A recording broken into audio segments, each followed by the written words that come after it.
Hello, everybody.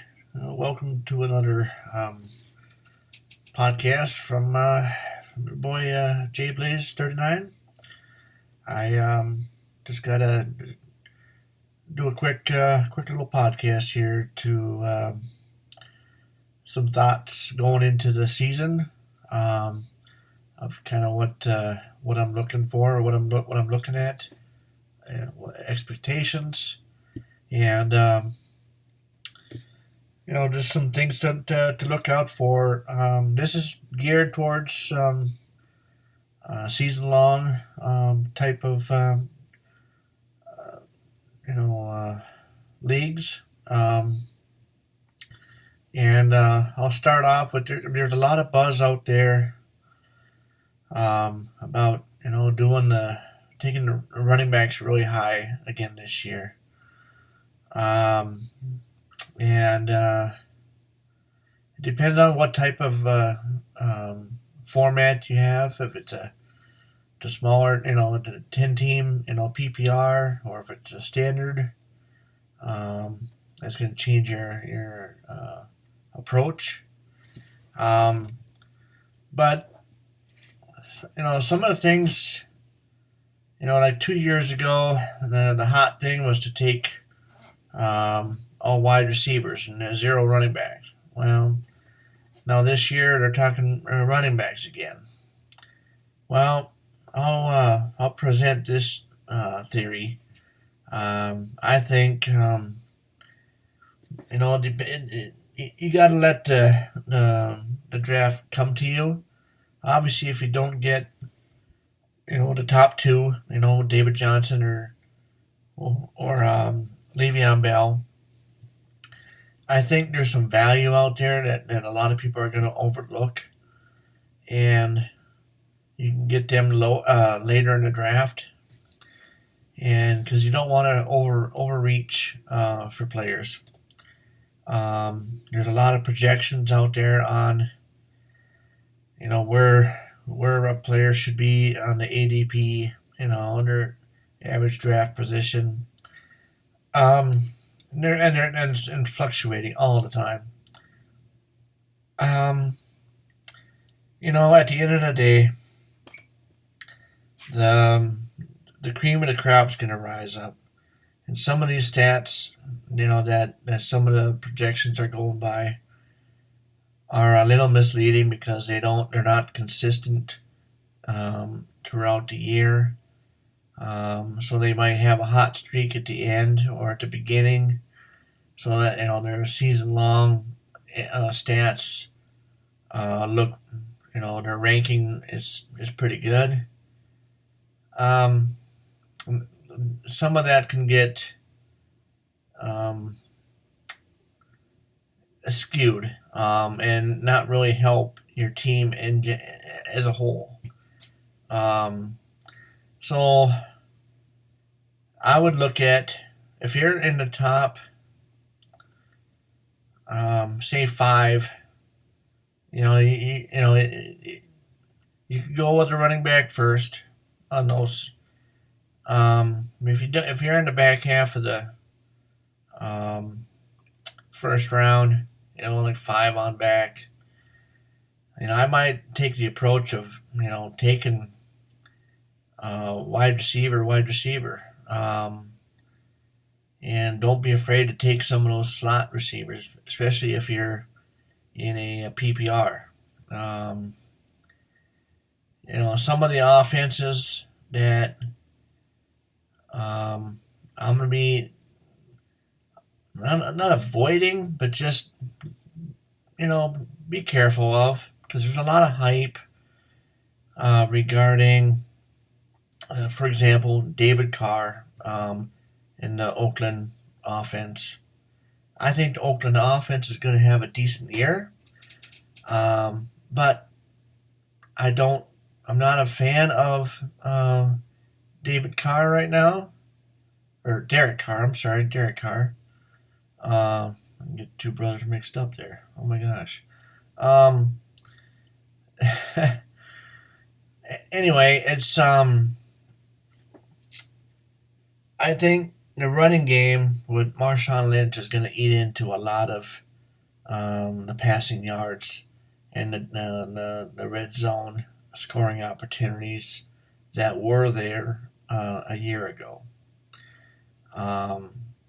Derek Carr is going to be a decent quarterback, fantasy quarterback this year, but you can also get him later on in the draft, say in the 7th, 8th round. Another guy I really like that's going to go later for quarterbacks is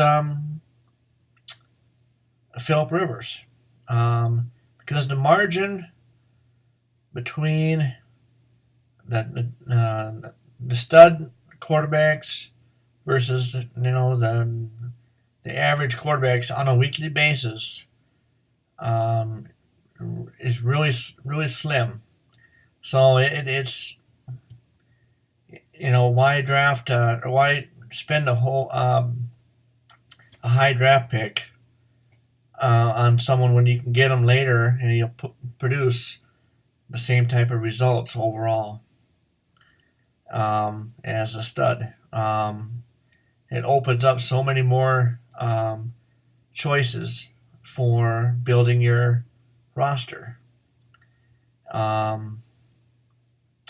If you're picking, at either end of the draft, I'd still go, back to back at the same position because unless you're, if you're first, obviously you're going to get David Johnson probably, and then your next pick is like number 20. You're going to get 2 picks. What I would do is I would take either the best running back that's out there again, and then follow that up with either, depending on how it falls, a really good receiver or even a number 1 tight end. You want to be ahead of the curve when it comes to starting those trends. When you get so many in a row, where it starts off, start a chain reaction. So, but you want to be on the front end of that. So, and if there's a chain coming your way, and it comes to your turn, and there isn't a whole lot of value with that particular position, I'd go the opposite way. That's just the way I like to construct and draft my teams. I don't like to follow suit on just what everybody else is picking, whatever position. And I don't. And another strategy is don't get hung up on rankings. You feel like you have to pick them. If you like a guy, take him. Don't be afraid to take guys that are going to get a lot of volume. And that's part of the strategy that has worked for me is doing season long is just adapting to the way the draft comes to you. Don't try to force it.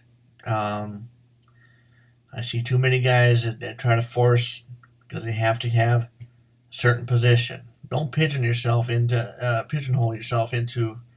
a certain position. Take the best available, or the guys with the most upside.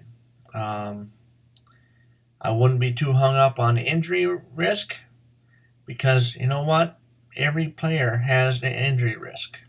It doesn't matter. No player is more prone than others. It's a myth. Um, does it happen to some more often than others? Like a la Keenan Allen?